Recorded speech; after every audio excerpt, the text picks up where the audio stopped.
set. It's going down. Right here at Yes Media Academy Radio. The rhythm goes on. We raise the roof all day, every day. Feel the vibes. When your music rocks and your station rocks. What would I do without your smile?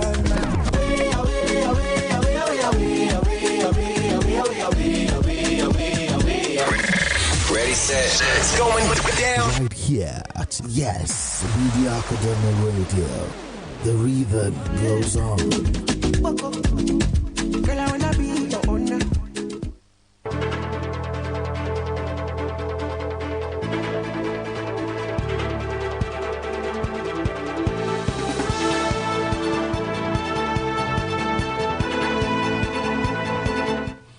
Good afternoon to you all there, and thanks for being there with us on Yesma Radio, the first media academy radio. This is the global news.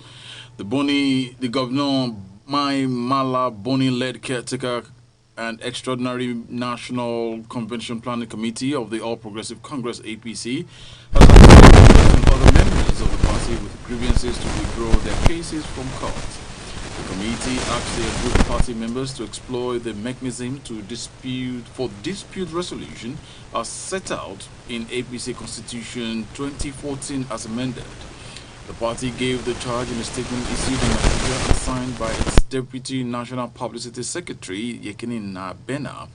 According to the statement, the Boni-led committee has received a formal letter from the party's National Executive Committee Integrity Group endorsing the committee.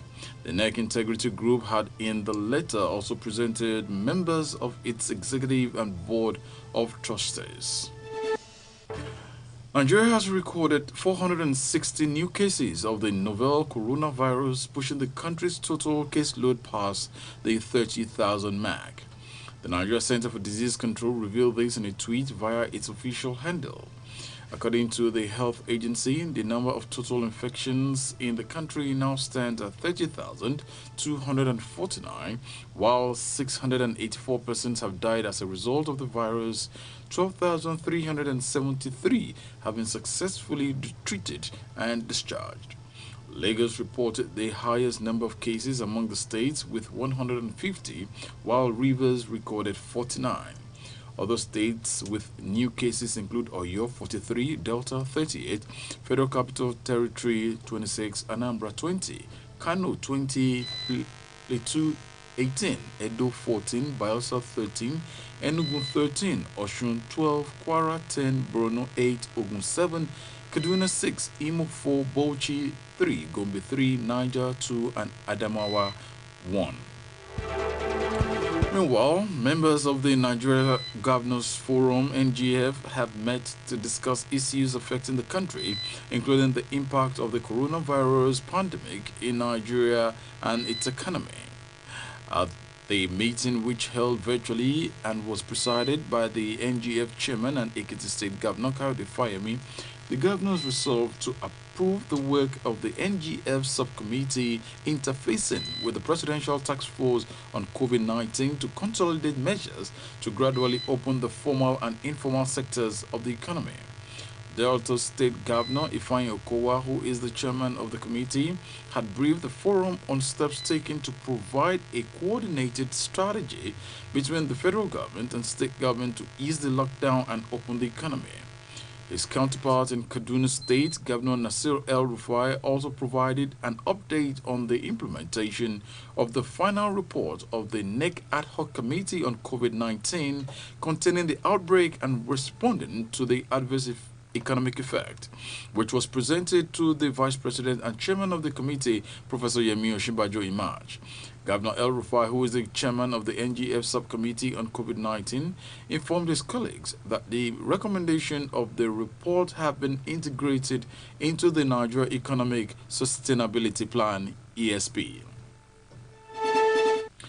The Minister of Education, Adamu Adamu, has just announced that no Unity schools will participate in the scheduled WAEC examination. Adamu stated this after the Federal Executive Council meeting. He said that none of the schools under his ministry will resume until schools are considered safe. The minister urged the West African Examination Council WAEC and the state government to reconsider their decision to open for exams. You're still listening to the global news from Yesma Radio. On the foreign scene, the U.S. Supreme Court is set to decide whether President Donald Trump's tax returns and other financial records can be examined by Congress and prosecutors, a ruling with potentially huge political consequences.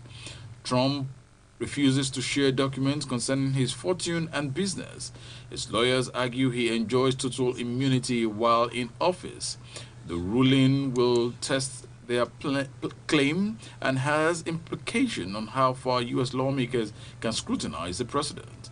Even a ruling in Congress' favors would not necessarily make Trump's tax return public before his bid for re-election in November.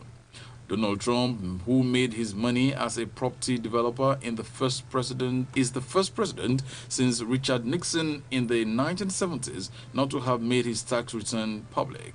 He calls the investigation into his tax affair as witch hunt and sees the congressional case as a device to harass him politically. And lastly, in the world of sport, the Super Eagles striker and Genk star Paul Onachu has tested positive for the coronavirus on Wednesday. The striker has returned to the Luminous Arena amid the relaxation of lockdown in major cities across the globe. As reported, the Smurfs were subjected to a COVID-19 test in the build-up to today's preseason game against Eintracht Men, with only the Nigerian testing positive. Now, before I go, Yesma Radio is live on Facebook as Yes Media Academy Radio, and also we are live on YouTube on Yes Media Academy Radio, and also on Instagram it's at Yesma Radio. We are live on Twitter at Yesma Radio, and you can visit our website on www.yesmaradio.com. The news was edited by Prosper